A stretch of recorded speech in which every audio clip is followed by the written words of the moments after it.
Hi everyone, my name is Julie Sebi. I write the Analytics Corner blog that focuses on data engineering and analytics with Alteryx and Spotfire. Thanks for tuning in today to learn how to use list boxes and Spotfire text areas. 2 weeks ago, I started this series on learning how to use property controls beginning with drop-down menus, and this week I'm focusing on list boxes. We're going to create an example where we use a list box property control to set the aggregation method on a bar chart. We'll go through two major steps. First, we'll create the property control, and then we'll attach it to a visualization, and I'll explain the syntax that you use to make that attachment. This is an example of what we're going to create. Here's my list box property, and if I click on it, you'll see that it changes the aggregation method used in the visualization. And so I'll just pop into the text area here to show you what it looks like. We're using fixed values to tell it which aggregation method to use. So I'm going to go to a new page and we'll whip up this example. So I have a text area that already has a drop-down property control from the post that I did last week on using IronPython to navigate.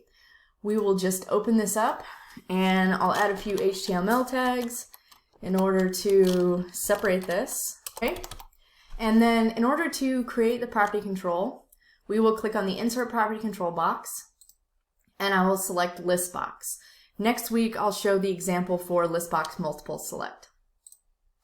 Okay, and then once we're in here, we're going to create a new property control, and we're going to name it List Box Example. And you don't need any value in here. You can leave this blank. Now make sure that whenever you create this that you don't add any spaces. Spotfire doesn't like that.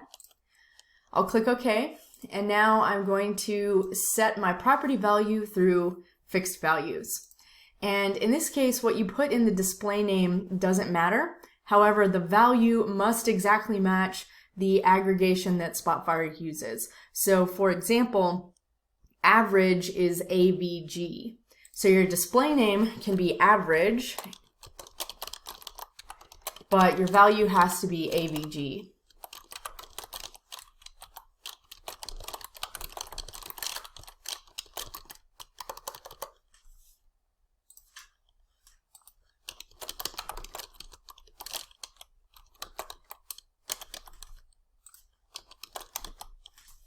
And I was going to throw standard deviation in there, but I can't quite remember what that is exactly, so I'll just leave it with these guys. And you don't have to do anything else in this dialog, you just set the values. Now we click OK, and my property control has appeared. Close that. Now we're going to go through the second step of attaching this property control to the y-axis. Now, when we looked at the drop-down examples last week or 2 weeks ago, we right-clicked on the axis selector and chose Set From Property. That won't work in this case. We need to choose Custom Expression. And you can see here that it's just using sum of gas prod, and we're going to replace the aggregation method, so I'll go ahead and delete that. If you know the syntax and the property control name, you can just type it in. Or you can search for it in this Available Properties dialog. And when you're working with document properties, there's two types of syntax which are shown if you right-click on a property control. There's Insert as Value and Insert as Text. So I'm just going to move my cursor down and show you what each of them looks like. So the first is Insert as Value, and the second is Insert as Text. And if you are to just double-click, it'll give you the Insert as Text. Now, when you want to use a string property in an expression where it should be interpreted as a column name or a measure, you're going to use the Insert as Text syntax. When the value of the property is to be used as part of an expression, use the Insert as Value syntax. To learn more about that, you can check out the TIBCO documentation, which I've linked to in the full blog post. Now, in this case, even though we are creating an expression, we want the aggregation to be read as a string, and so we are going to use the Insert as Text syntax.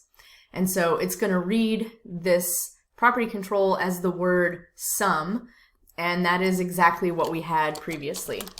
So this was what was in the custom expression when we came in, and this is exactly how it's going to interpret it. It's just going to be more dynamic because you're using the property control.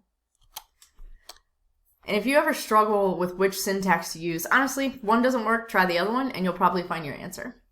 So I'm going to click OK, and now I can switch between all of the different aggregation methods, and I have a much more dynamic visualization. And now you know how to use listbox property controls. Next week, I'll tackle listbox multi-select, so tune in for that. And if you found the content useful, please like, subscribe, or share. Thanks so much and have a great week.